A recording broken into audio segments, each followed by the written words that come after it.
Hey there, Doom Patrol fans. We are talking about Doom Patrol Season 1, Episode 4, Cult Patrol. Talking about the cult of the unwritten book, which was actually written in the comic book, but we'll talk about that on the show, as well as who we identify with the most. All of these guys trying to find their place as superheroes, and we'll give you our predictions as well, so stay tuned. You're tuned in to AfterBuzz TV, the ESPN of TV talk. Now, let the buzz begin. We're back. Whoop, whoop. Hello, everybody. Welcome to AfterBuzz TV's Doom Patrol After Show. We are talking about Season 1, Episode 4, Cult Patrol. I'm your host, Elena Jordan, and joining me today, one of my favorite people ever, Ollie Drennan's in the house. Whoop, whoop. You know, I'm here talking to this amazing show with you. I'm here for it. It's crazy. It's an acid trip, but I love looking forward to Sundays every week. I love this show. I feel like every week I'm loving it more and more and more. Overall thoughts on this episode. What are you thinking? This was a very interesting episode because I feel as if this was so much about the characters' perceptions of each other. Especially, I mean, we saw it at the end with Cliff and Jane. We saw kind of Rita struggling with kind of being perceived as a liability because of her condition, obviously. And so it wasn't so much about these characters' perceptions of themselves, but kind of focusing on the perceptions of what the team thinks of one another. So it was a very interesting episode. What did you think? Like the Arkans say, there is no reality, there's only perception. Absolutely. And so that makes you just really think. So I feel like I'm stoned when I'm like watching this show because I'm like, oh wow, that really is powerful. That's a powerful statement. This episode I did love because it had that duality of being very comedic, but also having these kind of heavy elements. I mean, they're talking about the apocalypse, basically, the end of the world is coming, and these guys have to work together to save it. I really like that you brought up the whole aspect of perception versus reality because that is echoed throughout this episode. And I also like that we'll be talking about how we not only see these characters, but how we see ourselves as these characters too. So be sure to stick around for the whole episode. We'll be giving our predictions and our special segment, Who You? Where we talk about who we think we are in this episode. We also love hearing from you guys too, so be sure to comment. There's a live chat. Rate, subscribe. Yeah, let us know what you think. If you're listening live, it's okay if you aren't, but if you are, let us know your theories, your thoughts, and who you are in this episode. So, kind of diving into this episode, this was kind of getting off of our main objective, which has been to find the chief. Mr. Nobody was sadly not in this episode at all. That's my only complaint, is I love Alan Tudyk, and to not have any of them at all, I was like, all right. Usually we get fragments of him in an episode, but he was absent. That was very shocking. Was nobody. There was nobody there. However, we did get a new character, Willoughby Kipling, who shows up and is basically like, look, guys, the Decreator is coming. The cult of the unwritten book, they're approaching, and the book is ready. The book, we find out, is Elliot, this poor young human, right? Boy who's been raised by his parents to basically just bring the end of the world. He's been told that he has this destiny. Again, talking about perception versus reality, is this whole time he's thought his whole life he is supposed to be this almost Christ-like figure that's going to save everyone, and then he finds instead he's the catalyst for the end of the world. Yeah, for the Decreator, and some really gnarly bad guys this episode too, like the Dry Bachelors and the Little Sisters. Like, oh man, his mom, or what he thought was his mom, the Arkans, killing what he thought was his dad. Giant clowns, nope. And it's just really sucks for a character like Elliot kind of having that destiny, as well as your life is completely flipped upside down, and like a snow globe, and it's not in your control.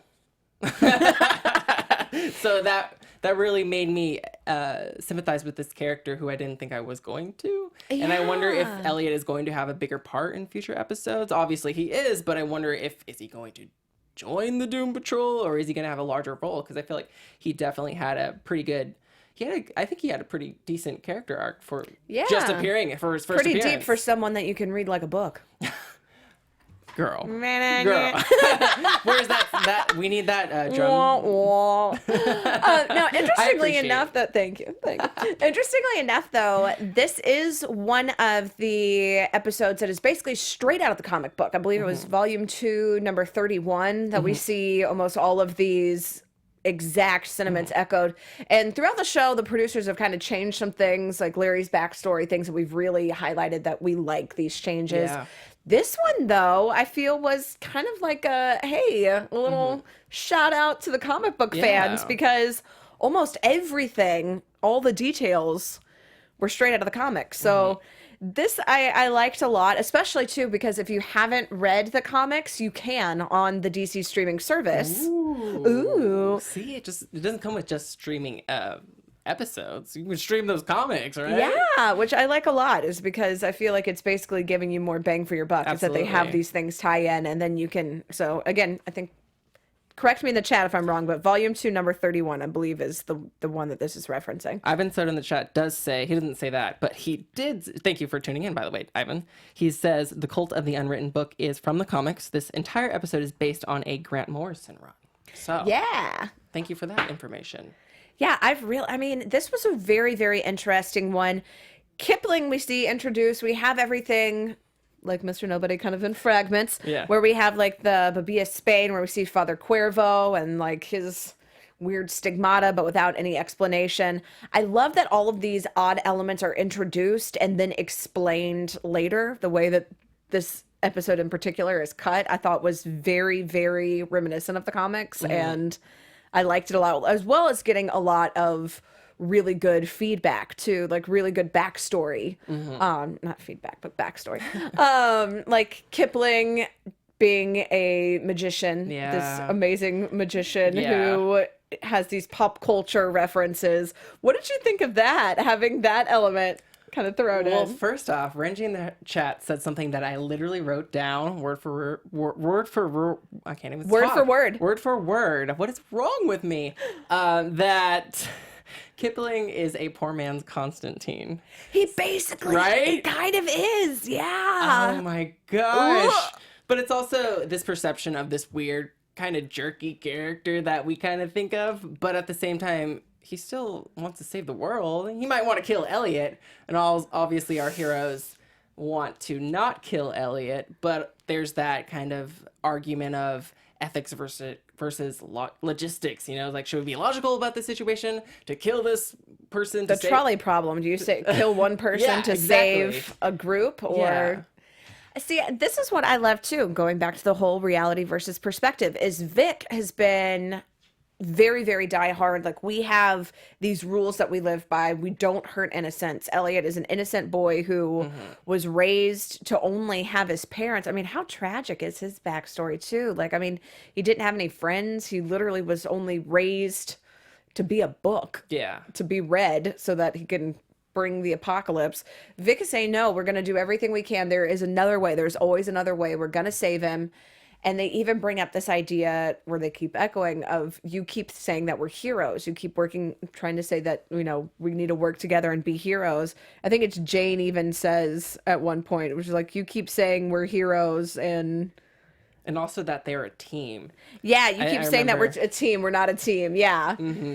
That I love that they're basically kind of fighting their each other fate. Yeah, exactly. And each other at this point. And in a sense, Jane, I love you and everything, but you are a team. And Vicky, Jane is a team of one, though. like, she's a team of one, but also there are 64 personalities within her.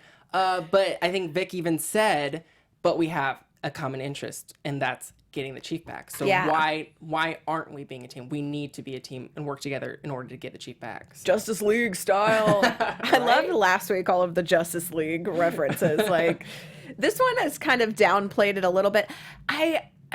The only thing about this episode, I do feel like they kind of retconned a lot of the violence that we saw the last episode. Like, the last episode felt almost kind of Preacher-esque. Oh, yeah. And this one, like, we have the dry bachelors who are made of dead skin and letters that were unsent. So when they die, it's just letters everywhere, which is a really cool visual, but it's a sharp difference from everything that the bloody Nazis. last week, which I totally enjoyed both, by the way.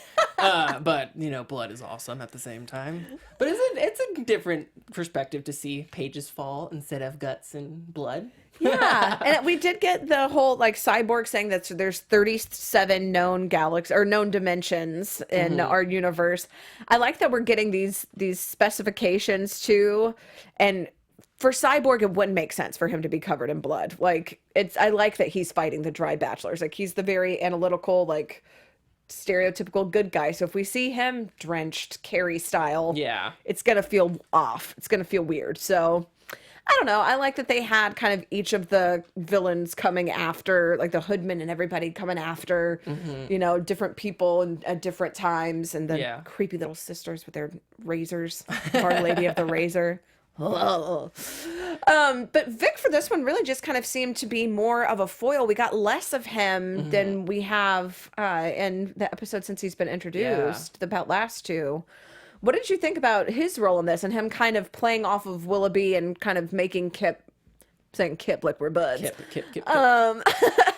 Making Kipling feel like he has more of an obligation. Well, I definitely love that rivalry between Kip and Vic, because obviously Kip is all about the magic, right? And Vic is all about the science. So I love that mirroring of just these two different entities. And it reminds me of a line in 4 from Jane, who said, magic is just science we don't understand. Yes. So there's nothing wrong with a little bit of magic in your life. It's cool that we don't fully understand it. But I think Kip even said, "Don't be afraid of the magic, or don't talk smack about the magic. It's here to save you." And as a comic book reader, we read these comics and get to know these magical characters, and we don't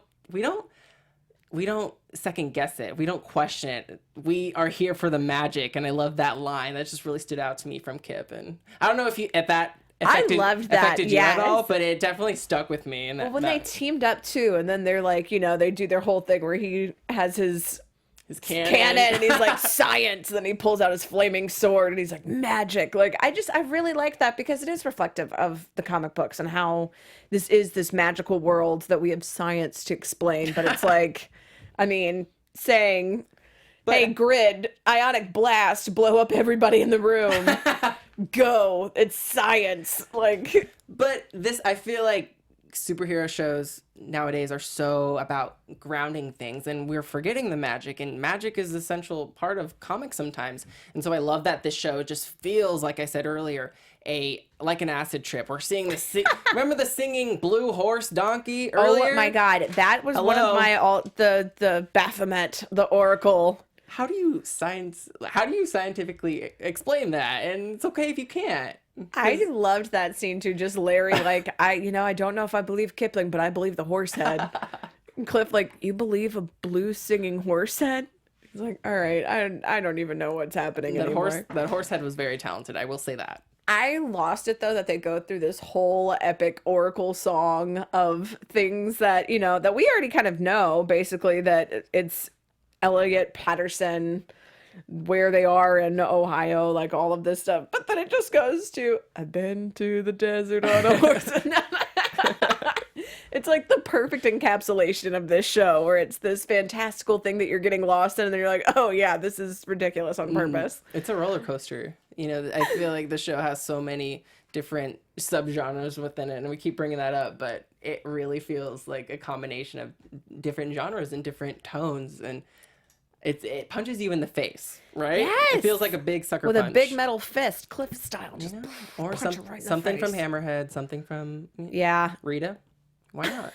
Rita had Rita, let's talk about Rita this episode, because Cliff was kind of antagonizing her a little bit, and it seems like a lot of his role, as well as bringing out different aspects of Kipling's personality and kind of highlighting that for the audience, was pushing Rita to the point that she finally is saying, I'm packing up, I'm leaving, I'm out. You keep saying that we're heroes. I've made my stance very clear. Vic is still getting his feelings a little hurt because she called him out. Typical dude behavior. Gotta get all defensive. Come on now.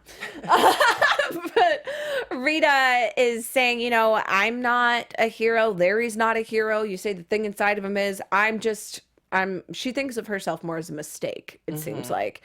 And it's not until she has that moment where she's about to walk out the door and she stops Elliot from killing himself that she realizes, you know, I have a lot of good, not just sewing up stigmata hands, potentially, but actually like talking people off the ledge, literally. Yeah.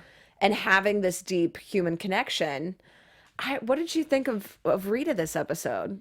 Well, sometimes you just got to be pushed into a lake and become a blob monster in order to fully become a nice, decent human being. No, but I love the... I hope that's not what it takes. Well, for Rita, and that's what happened. But I wrote down this line from her when she saved Elliot. She told him this world is a beautiful, horrible place, which is so true. Yes. Yet it's beautiful. You don't need the burden of ending it. And I loved that line. And even though she didn't think of herself as a hero, I think she really needed to go through that kind of... she needed to be pushed up against the wall in order to realize who she is and what she can do. And she can save lives. All of these characters can save lives. And she can literally push Kipling into a wall with her. This is the first time that we've seen her more as a lasty woman than is just like blob. Like, this is the first time she's actually focused. That was awesome. Which was, it was really cool to see. Was my favorite moment of the episode. And just to see her own her finally kind of own her power. Yeah. To feel one with her ability and to just stick it to the man. Stick the man to the wall. And she was, I feel like she was shocked herself too. We've never seen her do anything other than just be a blob. Do you think that, and I don't want to get too much because we'll talk about it some more in predictions, but do you think that this is indicative of her really taking her first stand and wanting to work as a team to be a hero? Mm-hmm. No, totally. Absolutely. 100%. And I even said it, I forget what after show I said it on, but I predicted Rita's going to have a moment. She's going to do something. She's going to own her power. And I think this is a nice teaser to owning her power and kind of a nice way for Rita to become Rita is to stop Elliot from getting kidnapped by the readers. Oh my gosh. How long were you waiting to say that? I'm just curious. It was an unwritten pun. It's the cult of the unwritten pun. Gosh. I apologize. I love you. No, I love you. Now, you mentioned too that you are on different after shows as well. Part of what I love about AfterBuzz is that we, like the Doom Patrol, are also a team. A whole bunch of different after shows that people can check out here. We have reality television competitions. We have our animation channel. So many good, dysfunctional yet beautiful, amazing after shows we have, just like the Doom Patrol. So thank you for bringing that up. But guys, please do us a favor because we love you. We're doing this not only for ourselves, but we do it for you. We love joining in the conversation. What we need you to do is subscribe to multiple channels of the AfterBuzz TV family. So just go ahead and do it. Give us a like. Give us a 5-star review on iTunes if you're an Apple user. If not, give us a 5-star review on the comments of YouTube and check us out on Spotify. We're on Spotify. I love Spotify. Do you love Spotify? Everybody loves Spotify and SoundCloud. Yeah. We're all over the place, man. We are everywhere. So if you especially on iTunes though, like give us the comments and the thumbs up on that one because it makes it easier for people to find us on iTunes. Absolutely. So being a part of AfterBuzz means so much to us and we just love talking with you guys. Even if you don't join into the live chat, that's totally fine. Join us after Twitter, comments. Yeah. We read them. We're reading. But until then, let us know your thoughts. Be a superhero for us, man. Thank you. Thank you very much. Now, somebody who's also trying to find their footing here as a superhero is Larry, who is a character we've talked about. His backstory has changed drastically from the comics, which I personally love. They've really fleshed out this character because in the comics it was, I don't want to say he was two-dimensional, but he didn't have a lot of backstory. It was just like, he's the bandaged electricity negative man. Where this one we see kind of more pushing into his relationship with John and when the chief was interrogating him kind of about it. This in particular was one that I thought the editing was perfect because we see early in the episode Larry watching the TV that the energy being I don't know what to call it at entity. this point. We'll just say the entity. I keep calling it entity. It's an entity. Now I'm just thinking of Seinfeld, like the smell. Like I just love that word, entity. Sorry. entity. But yeah, so we see that he's watching this interview with the chief, and then we get a cut later on in the episode that really fleshes it out and lets us know that this is the chief with this device that he has created to try to let this entity communicate. What were your thoughts on that? That whole scene where he's saying, you know, the torture line. Yes. I'm glad you bring that up because that stood out to me. I don't know if this kind of is predictions, but I wonder if the entity said torture because Larry is constantly rejecting the entity, you know? So I wonder if that's why he said torture. Ooh. So It almost seems like Larry's been like torturing himself though. So if this is like a negative man thing, is it feeding off of that negativity almost? You know? Kind of. I don't think it was anything that bad other than Larry's just not embracing the entity. As scary as it is, hell. It's scary for Larry. But you know what? A line that stood out to me in Cyborg, what he said about Larry was that he may not be a hero, but what's inside of him is a hero. And that was huge. And I thought that was such a big statement because that can be said for so many things. You may not look like a hero, but inside you might, your human core, your essence of who you are, or your entity, it could be a hero. You don't have to look like a hero to be a hero. And something that you think, I mean, this show, we've talked about how it kind of echoes different things and, you know, kind of how it'll reference PTSD and trauma to some degree as well.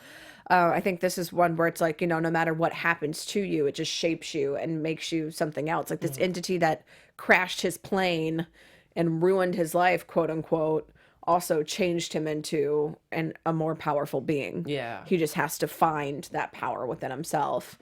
So I thought that was just a really, really cool dynamic, and seeing Larry's Larry too, when the entity comes out and fights all the dry bachelors and you just see him laying there with all of the papers falling. That was such a cool scene. It was such a cool scene. I loved it. Damn. Like, I wonder what the production's like, ripping pages off of books or just printing of the paper. Just tossing them. As long as they recycled, I'm good, you know? Yeah. I'm into it. I mean, I feel like if they can recycle a story and turn it into a brand new entity, they can take. You are so talented. You do stand up. I do, but you know, it's mediocre. It's fine. No, that was not mediocre. What are you talking about? It was awesome. I love improvised puns and planned puns. Thank you. I'm gonna just still keep calling it the cult of the unwritten puns. I love it because I'm proud of that one. So I'm definitely interested to see more of Larry and his whole team up, and this whole thing that, you know, they're even when Vic is asking Larry, "Can I trust you? Can I trust it?" This type thing of him having to have control over his emotions and control of all of these aspects of himself, so that, like Rita, he can focus and complete his objective. Now, one dynamic that I absolutely loved that they've been kind of playing with a lot pretty much since the beginning is Cliff and Jane, and how Cliff basically views her as a substitute Clara to some degree.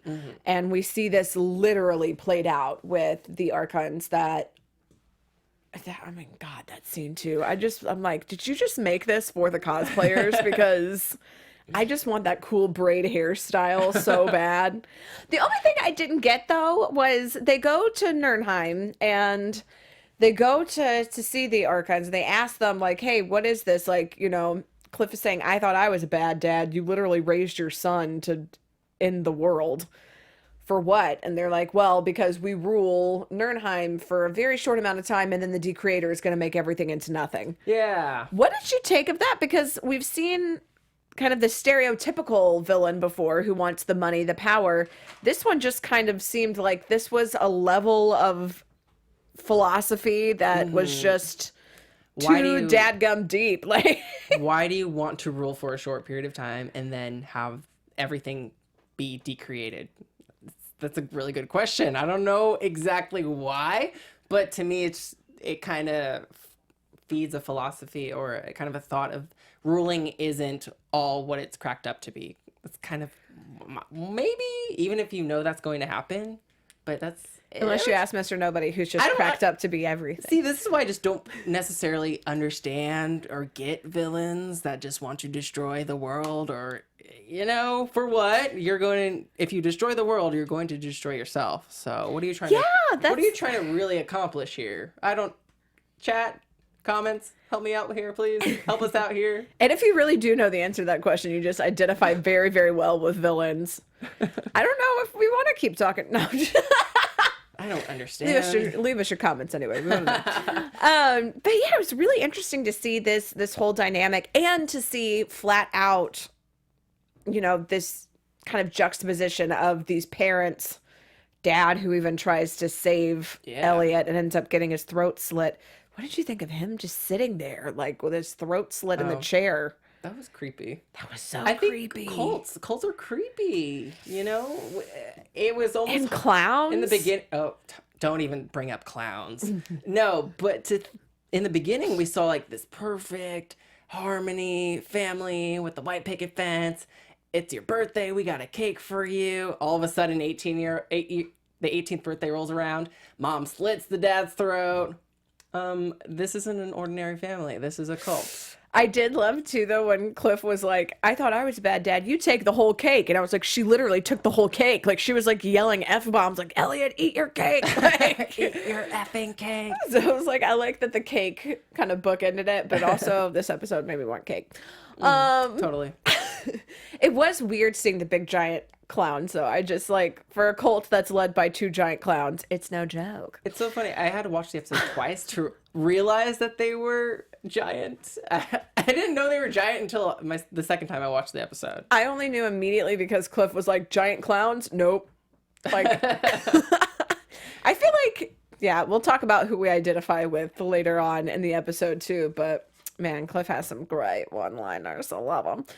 This was interesting because we see Vic, who's been trying to be the stereotypical hero, when Jane is saying, look, I'm going to go to Spain. I'm going to find Father Cuervo because I knit, which Hammerhead knitting is just an awesome thing to think of. And I also love that the stigmata has to be sewn up with Janis Joplin's dental floss because it's the strongest spiritual string in the universe. I was like... These random items...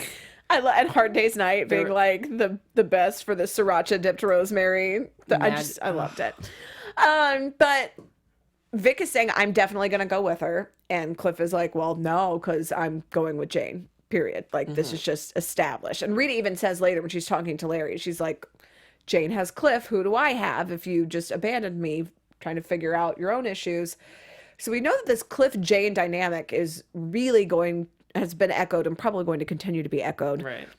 What did you think about having them, which I will say shout out to, because at first I was like, how did they get to Spain so quick? And then I heard the one line where he's like, thanks, Flit. And he's like, oh, sorry, Hammerhead. Like, Flit literally was just there to transport and then immediately Hammerhead again. Mm-hmm. What did you think about Jane having this Hammerhead perspective throughout the majority of this episode? And, you know, she even says that Hammerhead exists for a purpose. Yeah. We see Cliff before. We talked about how it was very bloody last episode and how she kind of sees him as a monster now. Mm-hmm. And they actually have this conversation where she says, you know, it's not the reality, it's the perspective, as has been reiterated. And you are a monster. Yeah. Hammerhead has done all of these things, but exists for a reason. What did you think about that? It made me really think for a second, because I don't necessarily know. I feel like, well, first off, I feel like everyone here on this team, on the Doom Patrol, has a purpose. So I definitely disagreed with Hammerhead's choice of words by saying Cliff didn't have a purpose. I was really surprised. Obviously, it's coming from Hammerhead. So why am I surprised to an extent? So Hammerhead's more Silvertongue than Silvertongue this episode. I was like, dadgum. And she told Cliff he was just a testosterone-filled bag of bolts, whatever. Yeah. So, but I love that Cliff was like... Toxic masculinity. Cliff was like, wait a minute, you're kind of... Everything you're calling me is kind of what you are, in a sense. So I love that he brought that up. But I feel like Cliff has a huge purpose. Obviously, he wants to save the chief, but he also has that purpose of hopefully reuniting with his daughter Clara. You know, I feel like these characters definitely want to do good. So Hammerhead, I was not Team Hammerhead, but I'm glad because Hammerhead left and we got to meet Penny Farthing, and she was Penny not that Farthing. useful, but she was the British It's like British Penny. Dickinson, like thank you, sir. Sorry, sir. I was like, oh my gosh. Gave me very Harry Potter vibes, like Hermione Granger a little bit, but at least Hermione is like Hermione useful. is like, no, Hermione is not like that at all. She's confident. She's all about it. This was like a little house elf. I was like, what Dobby? is happening? Dobby? Yeah, little Dobby-esque. Oh my gosh. I did like, I mean, speaking of the kind of Clara juxtaposition, the baby doll like cuddling with Cliff, and then the flashback of Clara doing the same thing.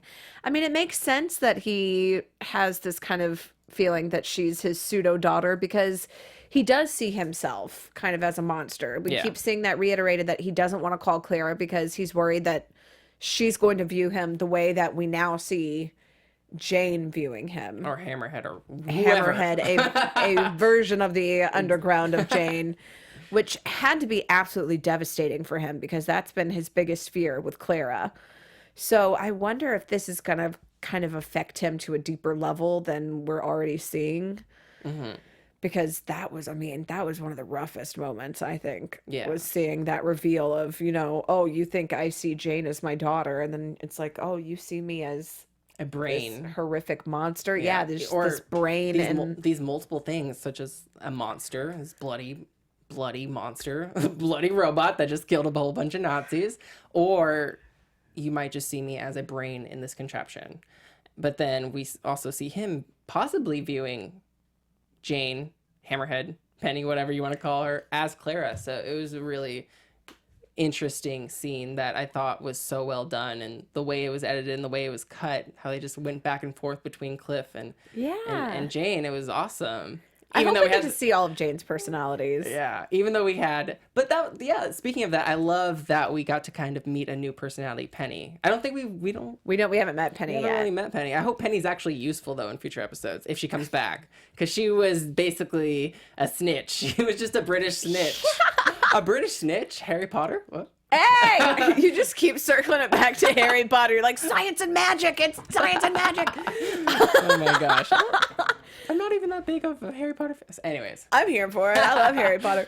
But yeah, I thought this was a very, very interesting episode because it really explored that dynamic a lot. What did you think of the Nurnheim reveal? Now, this was one thing that was kind of, spoiler if you haven't read the comics, but one thing that was different about this one was them being sucked into Nurnheim via the stigmata. And the comics, Cliff is actually brought in because through a cut on Elliot. So it's the book that brings it in. This is kind of like echoed later, I think, when we see the next week on, which we won't get into now. But yeah, they have this thing where they're brought into Nurnheim. What did you think of the reveal that, again, perspective versus reality, when they're saying, you know, this isn't snow? Penny Farthing's like, this isn't snow. Finding out that it's actually a snow globe. That literally the world has been turned upside down. And that it's just the snow globe that's in the Doom Manor.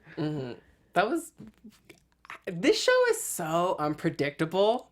Like, I can say something that I think is going to happen, but the way they craft it and the way that they pull off some of these scenes, that it baffles me that they do this. It's like, how did you, what?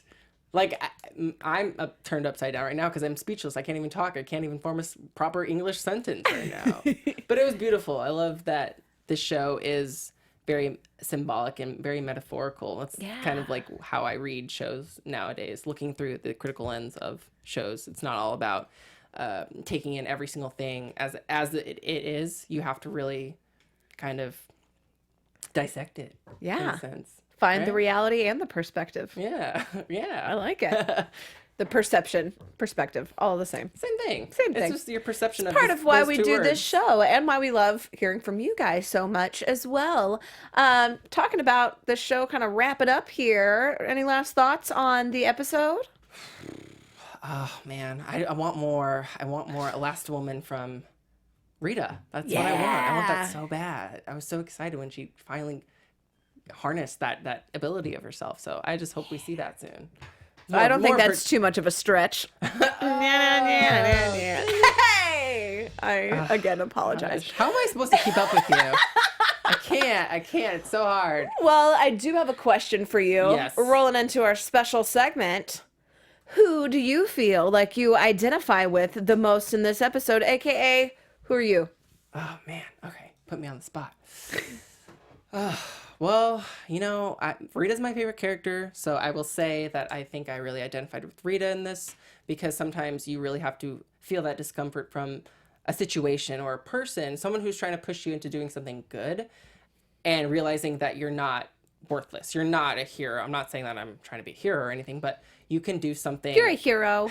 Oh, thank you, girl. No, but you could really do something to really impact someone, like she impacted, hopefully, in Elliot's life and saved his life. So you have the power to make change, make a positive impact in someone's life, I think, in a nutshell. I love that. I love that. That's so much better than mine. I was going to say Cliff just because I feel like he's got some really good one-liners and he doesn't know what's going on. And I'm at the same. You have so many good one-liners. Jeez. I agree. Cliff is my inspiration. I'm like, I just like his little quips, the Cliff quips. That's hard to say. Right? Cliff quips. Well, you're obviously. Yeah. You've been a much better talker in this after show than me. I can't even form a sentence. So you're good. It's just, I don't know. I love Cliff, and I love seeing kind of his internal battle and his trying to figure out who he is and the different ways that he perceives himself. Yeah. So I like it. I just liked everybody this episode. Mm-hmm. But yeah, I love that they focus on that theme in this episode, because even in real life, you don't really sometimes you don't focus on that a lot. Yeah. About how other people perceive you. You're so focused on how you perceive yourself, and sometimes you need like an outer body experience in order to fully get a sense of your surroundings and how people see you. So exactly. And see yourself as, more than just your mind, but as well as a reflection of who you want to be, as well as how you actually portray yourself. Yes. I love it. And part of what I love about comic books and superhero entertainment in general is because it echoes this theme of wanting to improve yourself and wanting to be the best version of yourself that we've seen all the way back to ancient Greek mythology. So I think this show is absolutely killing it. It's perfect for a modern audience. It's just adapting all of these different elements and making them even better than we've seen. I love it. I love it. I 100% agree. And I'm so excited for the future DC streaming shows. Me too. And I think we got a little bit of news on that end too. Ooh, please. Yeah. Speaking of what's coming up on the DC streaming service, we've already mentioned too that you can check out all of the different comic books, which is awesome. But you can also watch amazing shows that are crafted specifically for DC streaming, like Doom Patrol. And they have also announced officially what's going to be coming in May. Swamp Thing. Very excited about that with Crystal Reed. If you guys watched the Teen Wolf after show, I actually hosted that one. Crystal was the maid of Javadon on Teen Wolf, so it's going to be cool to see her back on Swamp Thing. And also, my favorite character, Harley Quinn, is getting her show in October. Oh, it's so soon. It's so soon. It's weirdly soon. This year's flying by. It's already March. Swamp Thing is in 2 months. What? Another year older? And my birthday is in May, too. Woo! But I'm just going to pretend like it's not. Well, I never get any older because, again, perception versus reality. I perceive myself as not an old, like I am. But anyway. No, you taught me something. It's all about perception. Very excited about these shows. I'm also excited about what is going to be coming up on Doom Patrol. So what do you say we roll into a little bit of predictions? Here we go. And now, your AfterBuzz TV predictions. What do you think is going to happen? Did you watch the Next Week On?